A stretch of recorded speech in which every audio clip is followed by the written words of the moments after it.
Hindi mo na kailangan magalala dahil nandito na ang tagapagtanggol na si Kifi Prisoner sa ngalan ng mga Oten.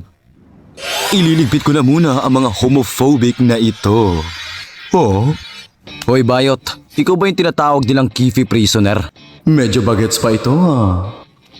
Pinapasabi ng tropa ko na aurahan mo daw siya ngayon na. Pasensya ka na pero hindi ako pumapatol sa mga minimum wage earner, bitch. Kasi alam ko sa sarili ko na date to marry na ako. Pasabi sa tropa mo na wala siyang kapasidad na mag-provide sa katulad ko. At ayoko naman na persahang magtrabaho, no? Anong Kifi? Tang ina mo bading ka. Piling babae ka pang buhanga ka. Mas mukha ka pang lalaki sa tatay ko eh. Wow. Hiyang-hiya naman ako sa betlog mong amoy galunggong, bitch. At saka hindi ako papatol sa katulad mong napakalangsa ng burnek. Nagkamali ka ng kinalaban ato, Cheris. Pagbabayaran mo ang paggulpi sa mga boyfi ko. Ipapakita ko sa iyo ang tunay na lakas ni Kifi Prisoner. Lahat sisimutin pati bulbul sa utin.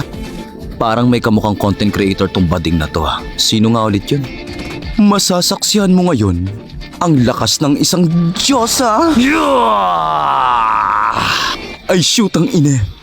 Regalo pala to ng boyfi ko. Kasalanan mo itong Shokoy ka! Tangina nito, baliw no. Nang dahil sa'yo, magbe-break na kami! Isti kang bayuta ka. Pag-ipi-kipi ka pa, mas malaki pa ngayong bayag mo sa akin eh. Grabe, ang tigas ng pagmumukha ng bading na ito ha. Akala mo hindi ako makakabawi ha? Minaliit ko pala masyado ang bayot na ito.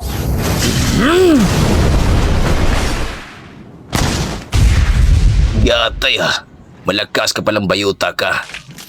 Di ko inasahan yun, bay. Sabi ko naman sa'yo, di ba? Huwag mong galawin ang mga boyfi ko. Halata namang nagpapanggap na ng bading na to, pero napuruan talaga siya sa suntok na yan. Pero hindi may pagkakaila na malakas din talaga ang bayat na ito. Siguro binabanatan niya yung mga lalaki kapag ayaw pumayag sa kanya. Gago. Grabe. Nagpapanggap lang ako na Carabels pero ang sakit talaga ng suntok niya. Pambihira itong Shokoy na ito. Kailangan ko na itong tapusin. Yan, dapat ganyan, hindi yung puro parinigan sa social media. Ha? Ipakita ko na ngayon ang pinakatinatago ko na alas. Sa ngalan ng kapangyarihan ng buwan. Gagi. Ito ang tinatawag kong Sailor Mars Mode! Tanginang bading yan, ang laki ng titi. Bibihira lang mga taong nakakita sa form ko na ito. Kaya naman, sigurado na ang katapusan mong Shokoy ka. Kadiri, ang laswa tignan. Kung ganon, sumugod ka na bay. Ayan ba ang gusto mo? Itong say... Yeah. What the fuck is that? Diwata Pares Unlimited Punch!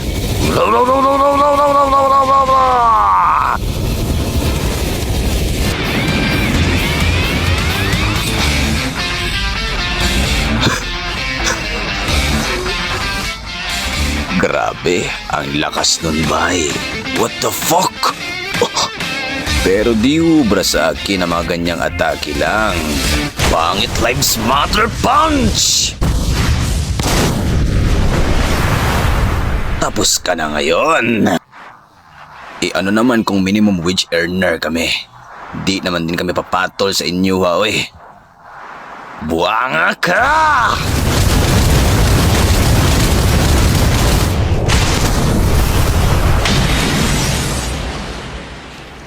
Isabi mo sa tropa mo na magtrabaho siya, hindi yung puro pamamakla. Panay kayo mga tangay, no?